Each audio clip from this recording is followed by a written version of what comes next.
Welcome, Coach Erick community. Thank you so much for joining me today for our guided painting lesson. My name is Eric, and I'm a program director with Coach Erick. And for the folks that don't know who Coach Erick is, we're a nonprofit organization that provides free arts and athletics lessons to students impacted by chronic illness. And we're national now, so that means we're accepting students and volunteers anywhere in the U.S.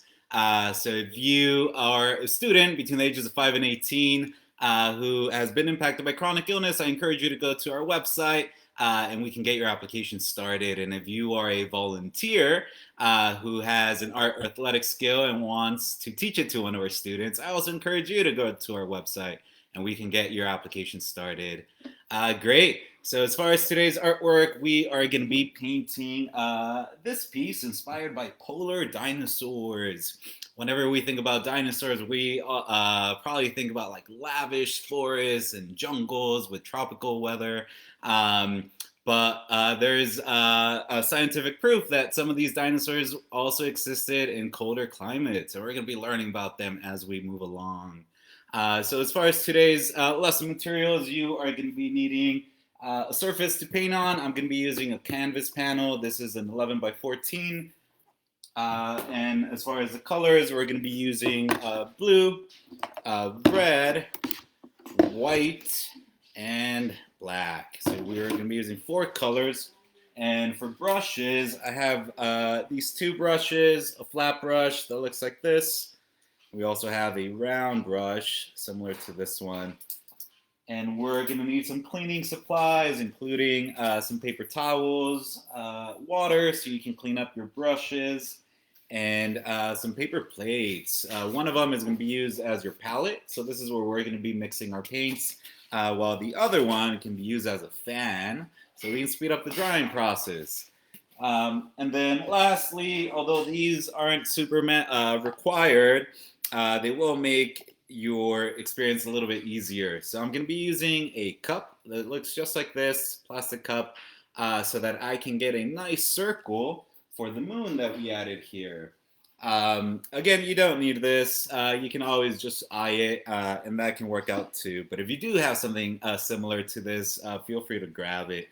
And we're also going to use a pencil. It doesn't have to be Coach Erick branded, but we do want it to be sharpened. We're going to use the very tip of the pencil to make these very small white dots that we see at the top of the canvas. Great.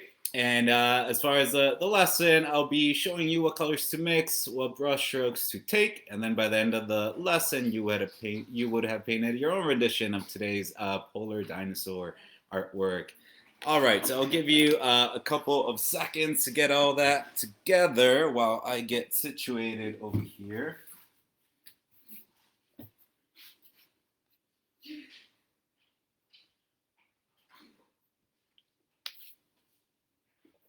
Okay, and I'm going to be taking off the artwork for now, but I'll make sure to show it to you as we move along.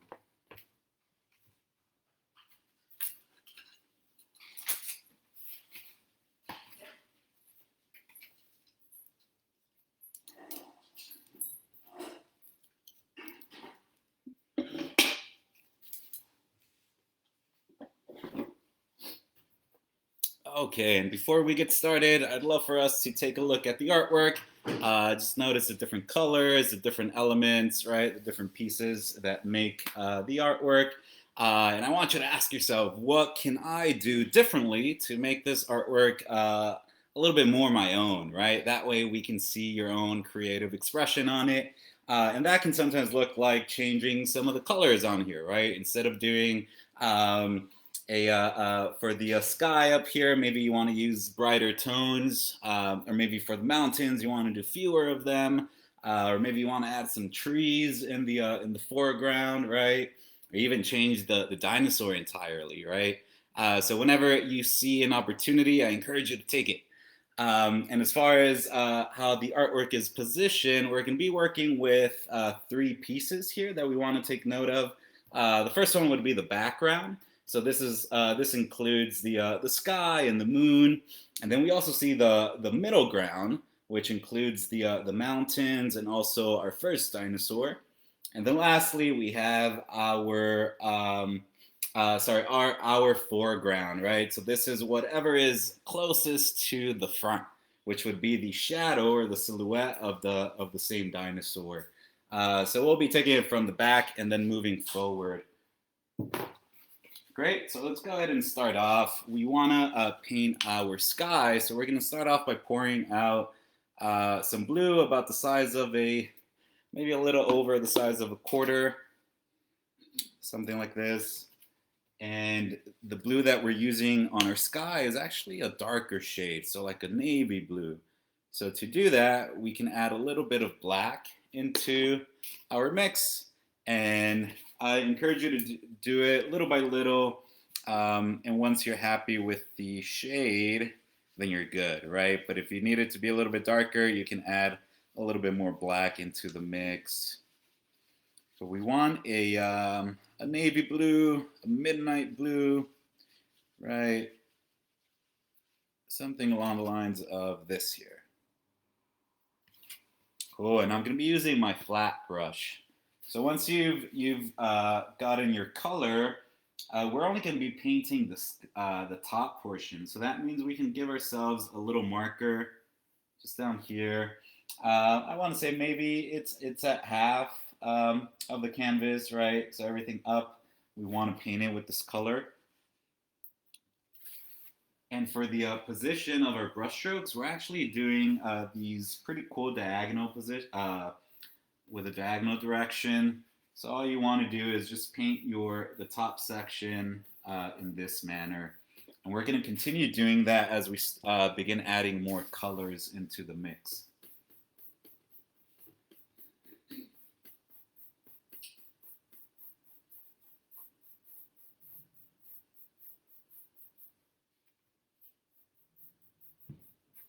And it's okay if you pass the line. We'll be able to cover that as we move along, so no worries.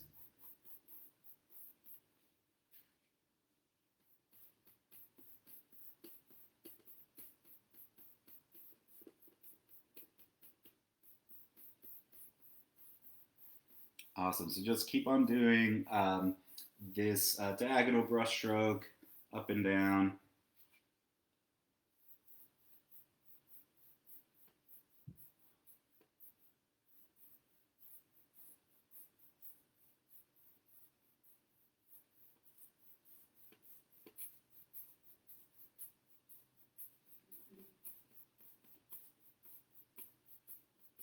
You want to make sure you grab the edges of your canvas as well. We don't want to forget those.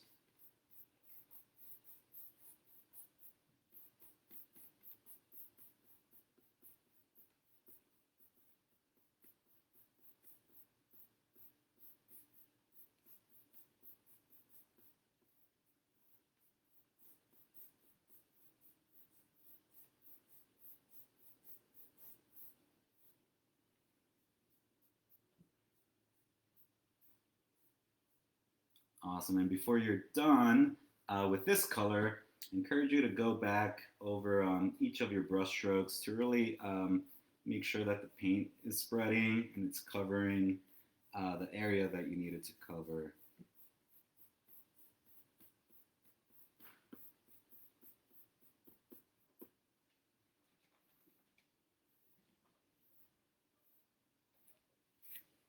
All right, so that's going to be our first step. Okay.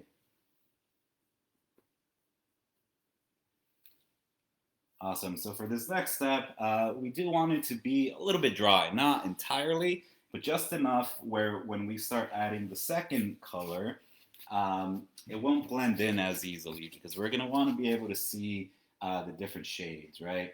So you can use your other plate or a piece of cardboard, whatever you have, to just fan it a little bit.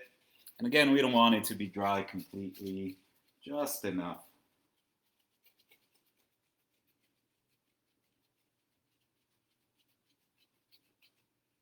All right, I think that's pretty good.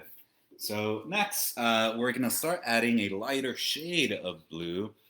So we can begin by pouring out some blue onto our palette, and we're going to add some white to it. So right now I poured out maybe about the size of a quarter.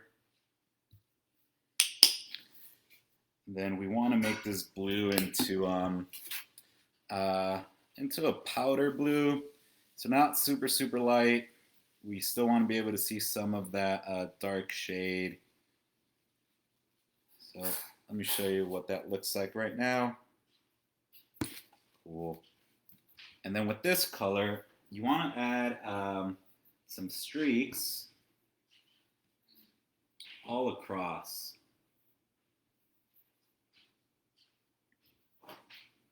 Right now, we can worry about blending it in just a bit.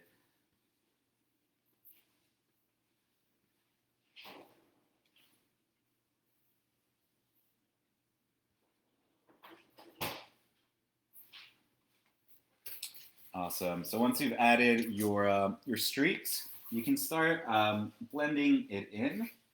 So the goal isn't to make these two shades into one color, but rather have them connect with each other without disappearing.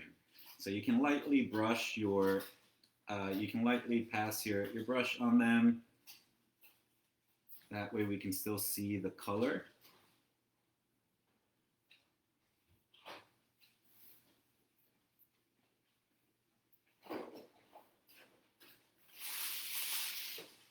You want to do that for all of the sections here.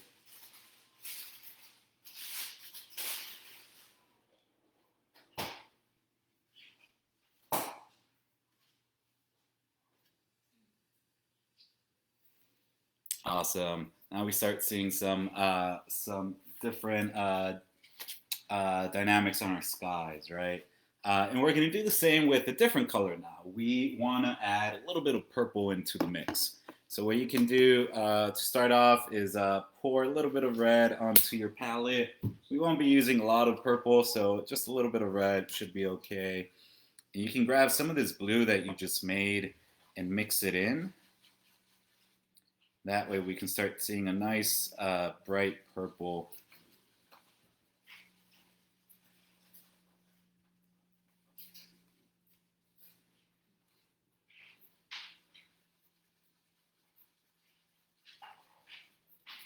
Then you should have something like this. And with this step, you want to do the same thing, but in between each section that we added our previous blue.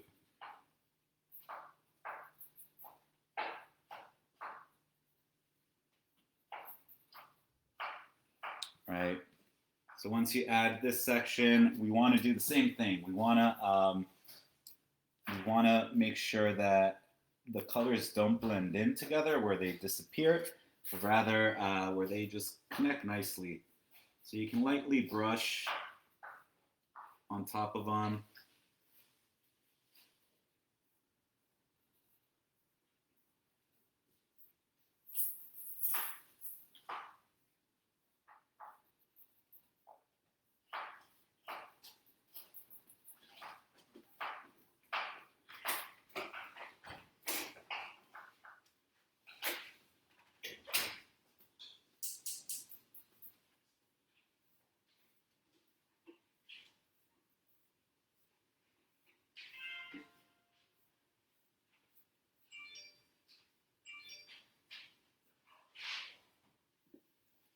Awesome. And then for the last color, we're going to add a little bit of white into our palette. So for this one, we don't want it to be completely white. We're going to add a little bit of blue, but you can start off by pouring out, here it is, a bit of white onto your palette. You can grab some of this blue that we had earlier, and we want to make it into this nice frosty blue, right? It kind of resembles a pastel blue that you can use. Then for this one, we just want to go ahead and add it in some of the sections so it can lighten up the sky a bit.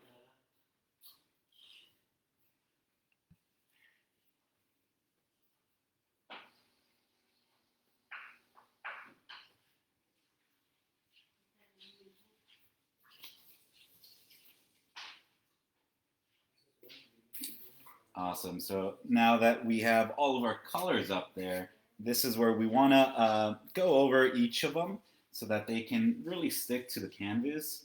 And you might notice some areas are going to blend in with each other. And at this point, that's going to be okay. We really want our sky to be in unison with each other, right? So you can just go over each section.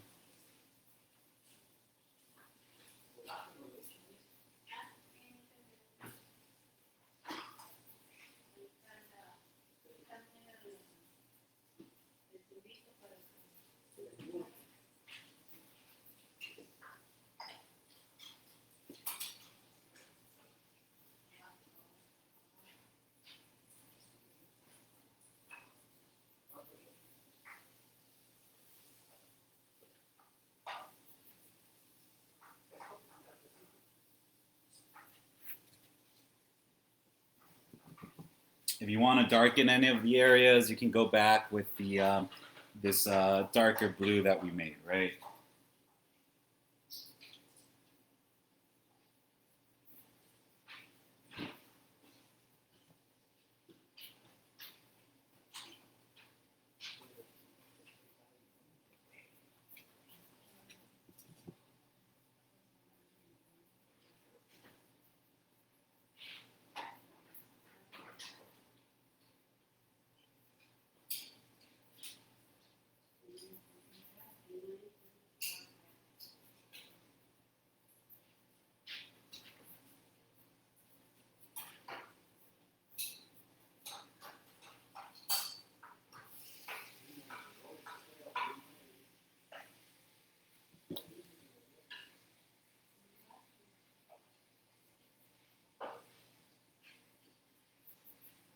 Awesome. I think that looks great.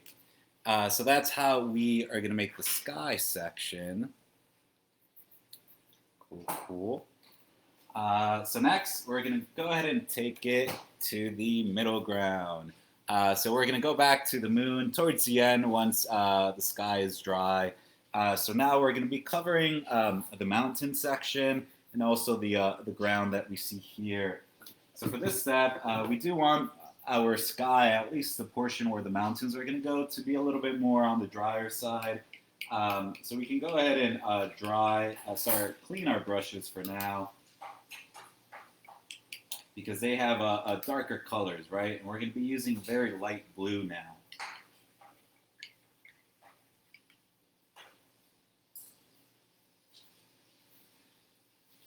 Awesome. And we can also take some time to draw our sky, right?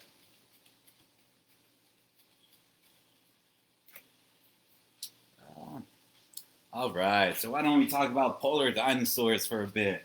One of the main reasons why scientists think that dinosaurs lived in the polar and in more polar areas, it's because back then the world wasn't as hot, right? So maybe that's why some vegetation could have grown there a lot more than now, and some dinosaurs were able to still have full lives there, right? But we are asking ourselves, like, how can they survive, or how did they survive? Well, scientists theorize that a lot of these dinosaurs were able to adapt to the colder climates, and maybe even regulate their body temperature. So not like their cold-blooded relatives, right? Like reptiles, they can't do that. But if these dinosaurs existed in those areas, then there has to be a reason why, and that is just one of the many theories that exist. And what did these dinosaurs eat while they were there, right? There's a couple of different dinosaurs, specific dinosaurs that have been found there, and many of them were herbivores, right? So they were eating a lot of vegetation, maybe vegetation found in inside the water, right? Aquatic vegetables or plants. There's other speculations about maybe dinosaurs migrating during that time to just warmer areas, as the times would get like very, very cold there. But of course, all these are theories. Some of the theories include that dinosaurs were eating maybe even bark as well, right? So the coating of the trees, and when you're hungry, you just tend to eat whatever, right?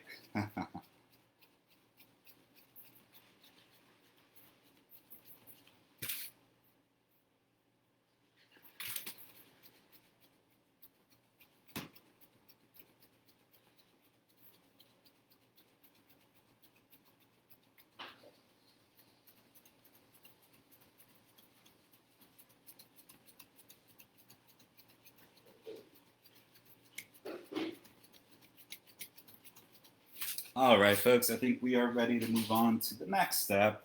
So now we're going to be working with a lighter blue.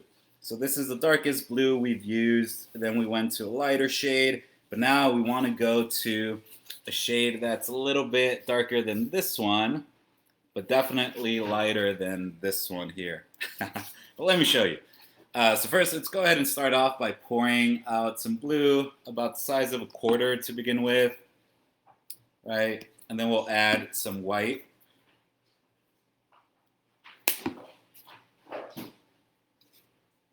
And I'm still using my flat brush.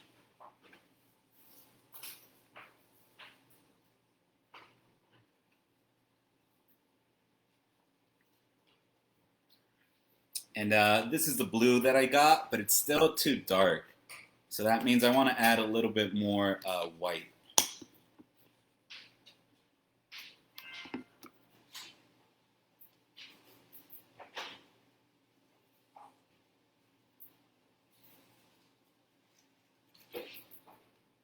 Awesome. Now this is the light blue that we need. So great. So for this step, you can start off by making the line of where your mountains are going to stop, right? So this is the very bottom section, and then you can start shaping your mountains. So I made three peaks here. Sorry, 4 peaks. But again, you can make as many as you want.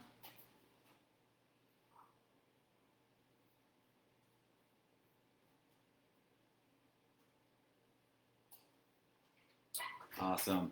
We want to go ahead and start painting them before we add just different shadings to them. When it comes to the mountains, I always like painting them from the peak and going downwards. I like seeing the direction of the brushstroke. That it just follows the body of the mountain, right? It's always fun to watch.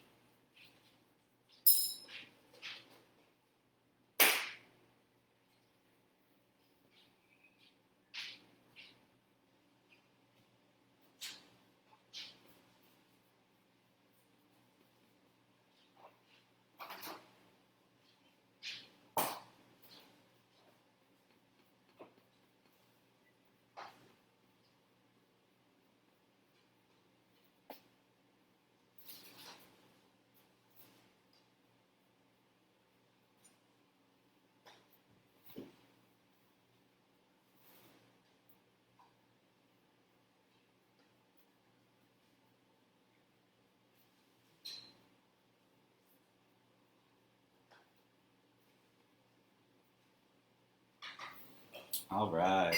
So once you added the base color of our mountains, we're going to go ahead and give our mountains a little bit of a more dynamic feel and give them some lighter sections closer to the top, since the moon is shining right down on them. We want to be able to see some changes in the colors. So for this color, we want it to be even lighter than what we just used. So a good tip is to pour out some white off to the side, right? And then you can grab a little bit of this blue that we just used, and then mix it with that white. So now you for sure have a lighter blue, right?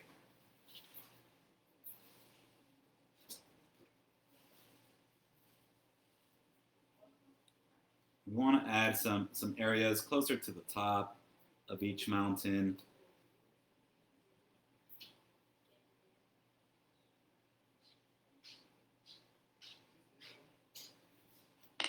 All right, probably need a little bit more white. And since our mountains aren't dry yet, adding this lighter tone will definitely help us blend them in a lot easier.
Awesome, and just make sure you give them the shape that you want, right? I'm gonna fix this one over here.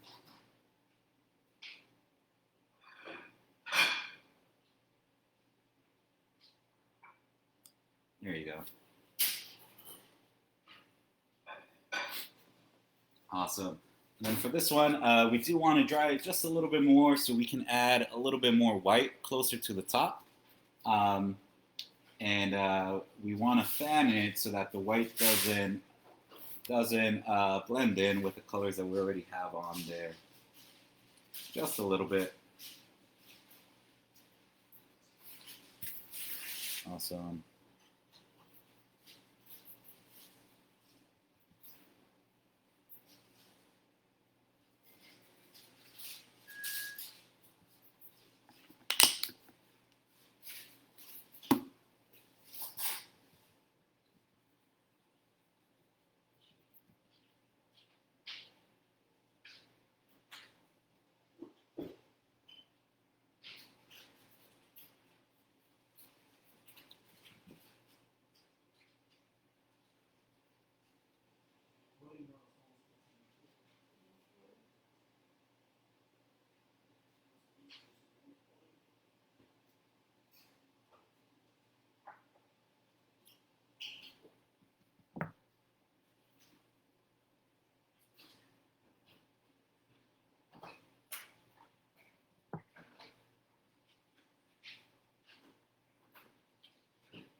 All right, awesome. So now we want to start focusing on the ground, right? So let's take a look at the artwork. So notice how the ground that's farther out, it's a lot lighter. And then as you get closer to the front, it starts getting darker. So just keep that in mind as you start painting. We want to see a nice gradient from the top where it starts light, and then as it goes down, it becomes darker, darker, darker, darker, up until it becomes black, right? So for this step, if you still have some blue on your palette, this is the lightest one we've used so far. What you can do is just pour out some white on top of it.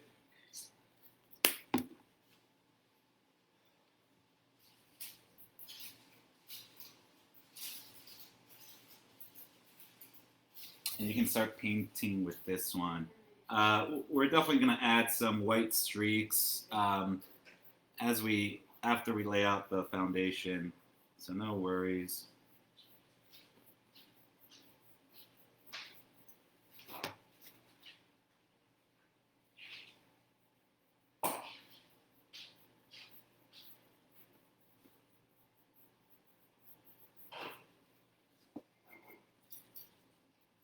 Then you want to use a darker blue right at the bottom.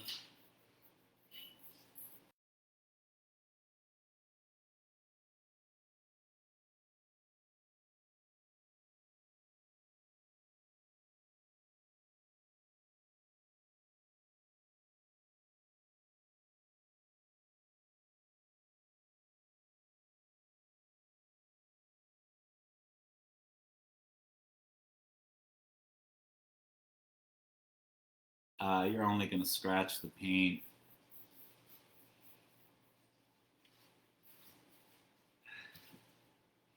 And closer to the bottom, you can even use some of that navy blue or midnight blue we used at the top. Right, that way it gets very, very dark closer to the bottom section.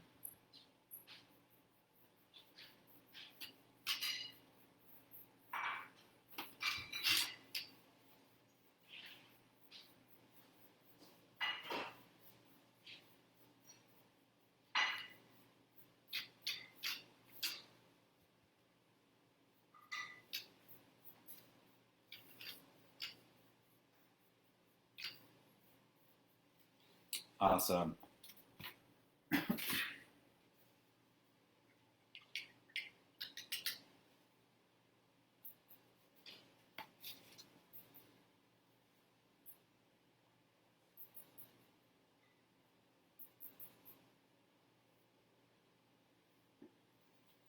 Then for this, the section where the mountains and the ground touch, you want to try your best to make a nice line straight across.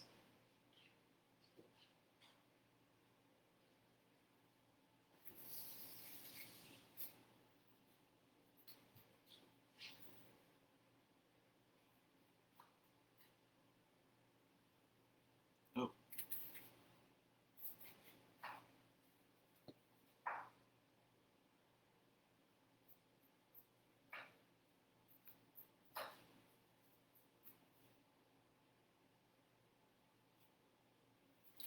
Cool. All right, this is looking pretty nice. So once you've laid out your the colors in the bottom, nice gradient, right? You can see the light. It's getting darker, and to the darkest. But we definitely want to make this section a lot brighter because the moonlight is shining on it, right? So what we're gonna do now is add some white into the mix. So white without it being mixed with anything else. You can grab just a bit with your brush, and you want to make some highlights, right? You can put the white on there first, and then we'll blend it in just a bit. But these are the areas that we definitely want it to be a lot brighter,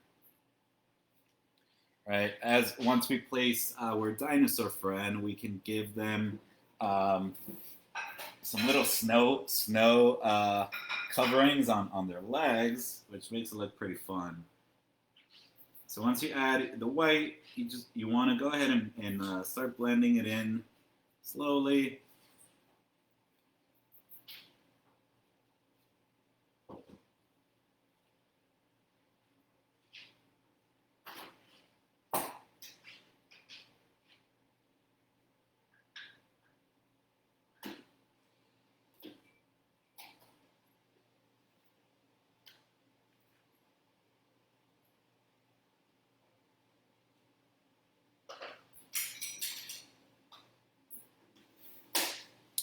Awesome.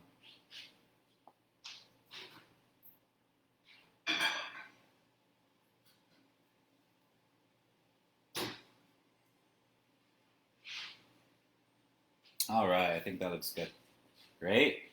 So after this, we are going to start adding our dinosaur friends. But we for sure want to make sure this section is dry. So we're going to go ahead and give ourselves some time to dry it so that once we start adding the blue that we use for our dinosaur, it really sticks. Yeah, and we can now talk about one of the specific dinosaurs that has been found in the Arctic, and that specific dinosaur is called the Ugru Naluk. I might be pronouncing it wrong, but it's spelled Ugrunaaluk.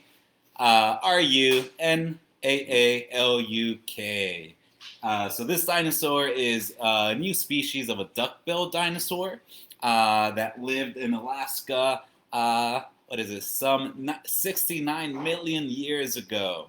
That's a long time, right? A geologist first discovered this dinosaur in 1961. So pretty recently, right? Not that long ago. And these dinosaurs, they were just massive plant eaters, super big, that measured around 10 meters long. That's pretty big.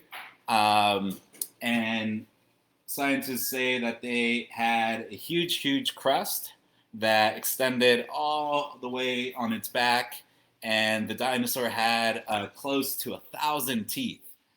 But the teeth weren't used to rip meat apart, but rather to crush plants, since this dinosaur was an herbivore. Super, super big. They also had the front legs were a lot shorter than the back legs, but they walked on all fours, which is pretty interesting, right? If we were to try to do that, we'd probably not be as good at it.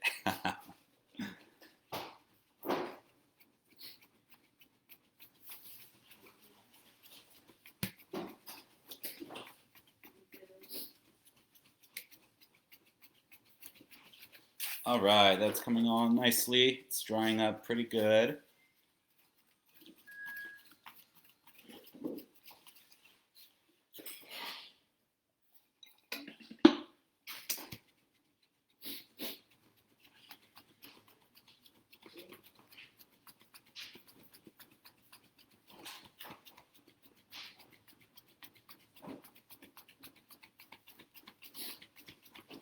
All right, that looks great.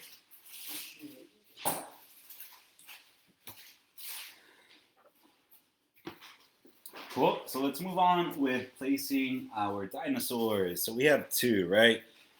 You see this blue one. So this one is in the middle ground. So we can still see some color to it. But the one that we have closest to us, where there's less light, we have a silhouette, right? A black silhouette. So what we're going to do first is place our first friend up here. And once it dries, we're going to start adding the darker colors down here. So for this one, we want to make a blue that is darker than this, right? That it'll be visible and won't be and won't disappear with the background. So that's the color that we want to create, and it looks a little bit like this one. If you notice this color, sorry, this one here, this blue, it's gonna be a little bit like that.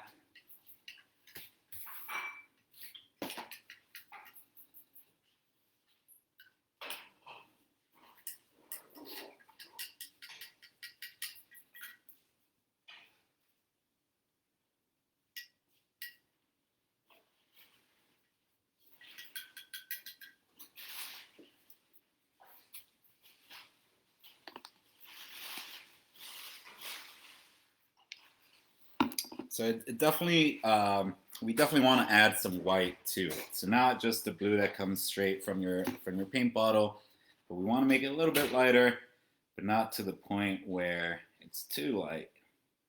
So adding a little bit of white to begin with. Still too dark.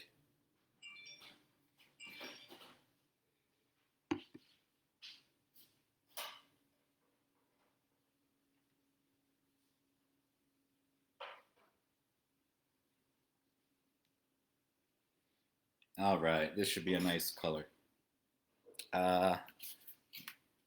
This one right here. Okay, so now with your dinosaur, you can start off with the neck, the body, or whatever feels the most comfortable to you. I'm going to go ahead and do the body first.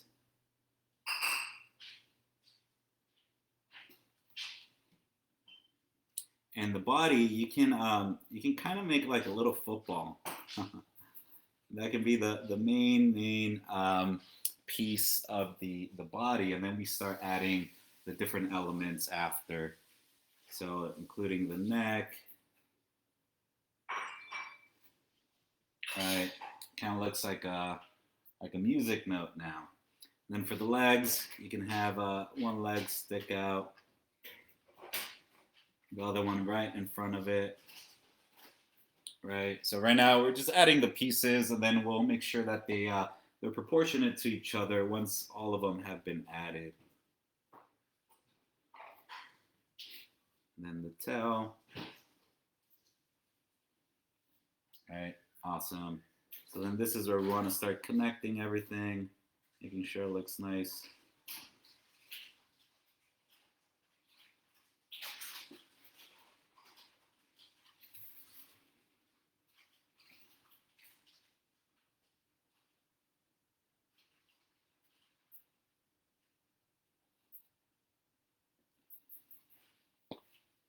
Awesome. I think the thing to know is the tail, right? As it gets closer to its end, it becomes thinner.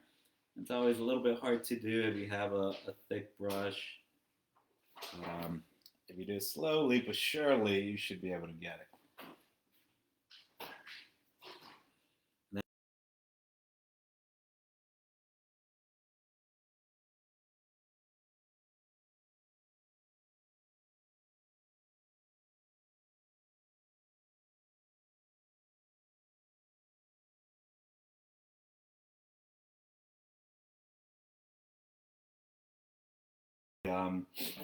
The one down here, but actually I wanna put some snow on the feet before we move our arm.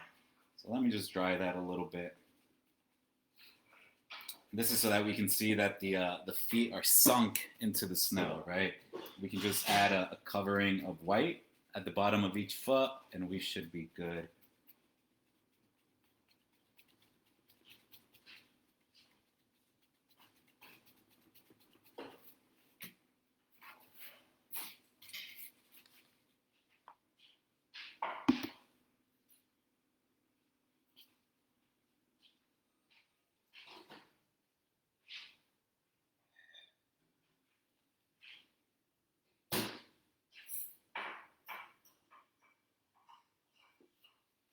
There you go. Almost looks like it has little feet. I mean, little boots, right? All right, let's go ahead and move on with the last part of the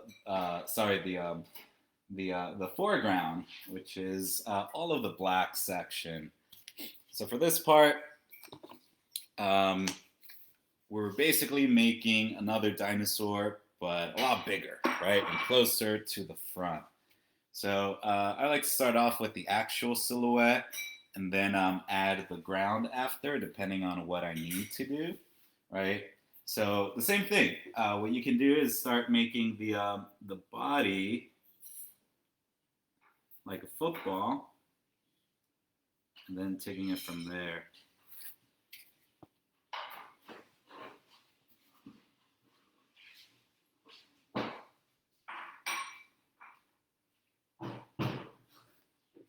There you go. Then you want to add the legs.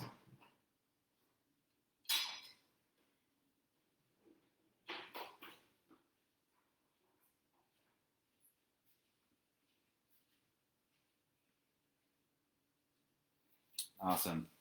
So once you start painting it painting the inside, it'll give you a sense of what areas you need to make bigger. So that always helps me figure that out.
And if you've seen me touch the tip of my brush, I do that so I can get rid of the excess paint.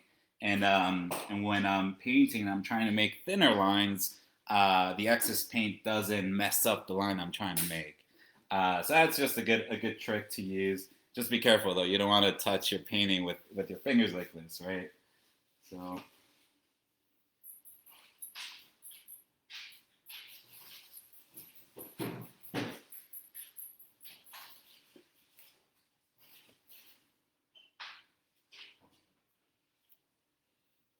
All right, I think that looks pretty good. The only thing, just fixing this little top part.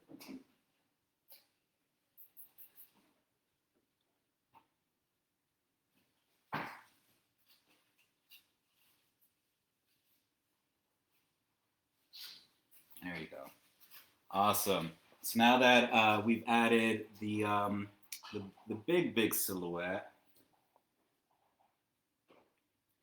now you can start just adding some ground using the black as well. So the reason why I started with the actual silhouette for it first is because sometimes if let's say we mess up and we make the silhouette shorter than what it has to be or a lot lower, right? We can always fix that by adding some foreground and covering the bottom parts. That's just a life hack when it comes to painting silhouettes like this. So now what you can do is start with a line just straight across using black, and then you can give it just some dynamic feels by adding maybe some plants on some sections, or maybe some raised ground, right? Little hills. That way it's not completely flat. So I'm going to do that here where the feet meet.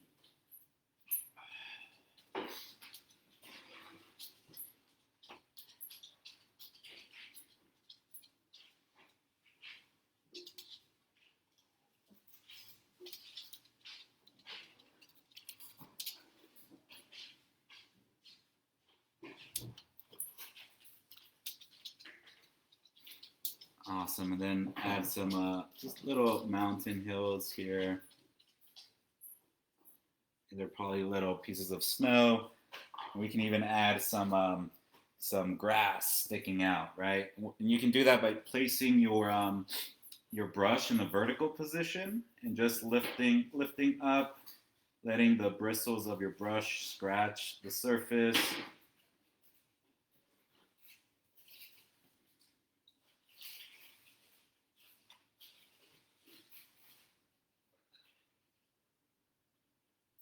Maybe that's what these dinosaurs are looking for, right? The last remains of vegetation that they can find on the ground.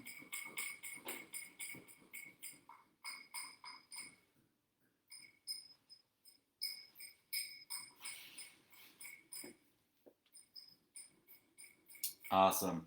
And there you have it. We're almost done. Now the last part would be to go back to our background. This is where we're going to be using that cup I mentioned earlier so that we can make a nice circle. But again, if you don't have a cup, no worries. You can use another circular shape that you have that you don't mind getting paint on. You can also always wing it, right? I think trying to paint perfect circles is always just a good way to improve your skills because you're not always going to have a plastic cup, right?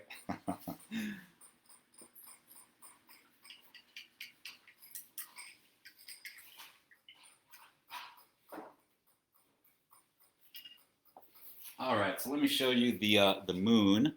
So for the moon, we're going to use white. We're going to paint it all white, and then we're going to add just some shading of a very light gray so that we can have some dimension on our moon. So I'm going to be using this cup here. So what we want to do is add white paint to it enough where it's going to make an imprint. So we want to make sure it has enough on there. So you can grab your brush and basically just paint the outline or the border of the cup. Oh, and yeah, you just want to make sure that painting the inside part isn't really going to do anything because it's not going to be able to touch the canvas unless you have a flat circular surface. That could work out, but this one has a hole in there, so that won't work. So once you painted it, you want to place it nicely wherever you're going to place the moon. And you want to make a stand. So we'll just hold it there for a bit. And boom, a circle. So then now what you want to do is paint the inside.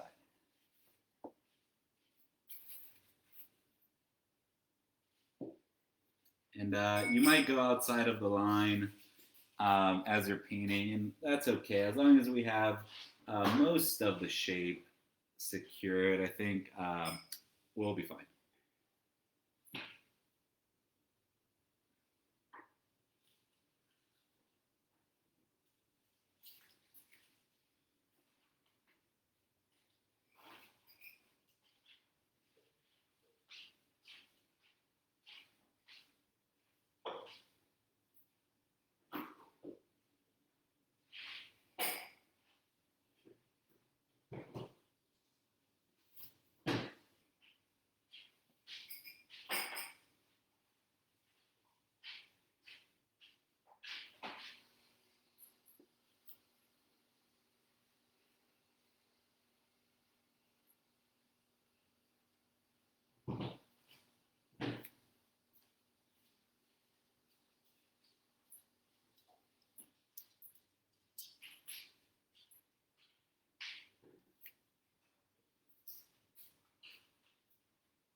This is becoming a little bit more difficult than I thought, right? It's okay, it'll just be a bigger moon.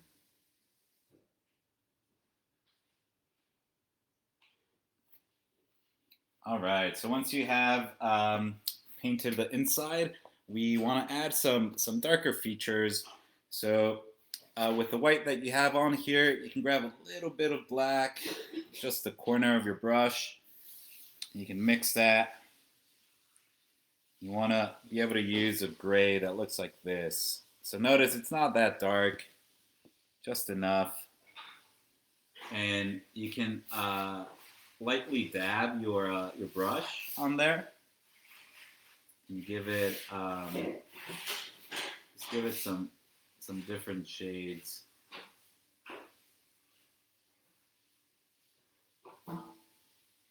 Yeah, there you go. Awesome. And then for the last part, this is where our pencil comes in. So as long as you have a sharpened pencil, right, you want to use the tip. You want to dip it in your white and just make some little dots straight across. These could either be stars, it could be maybe a snowfall is about to happen, right? And you just want to spread them out.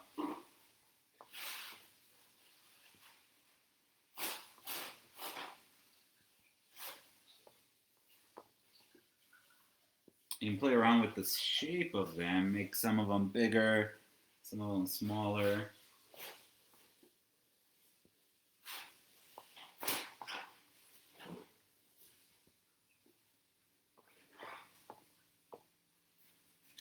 Awesome.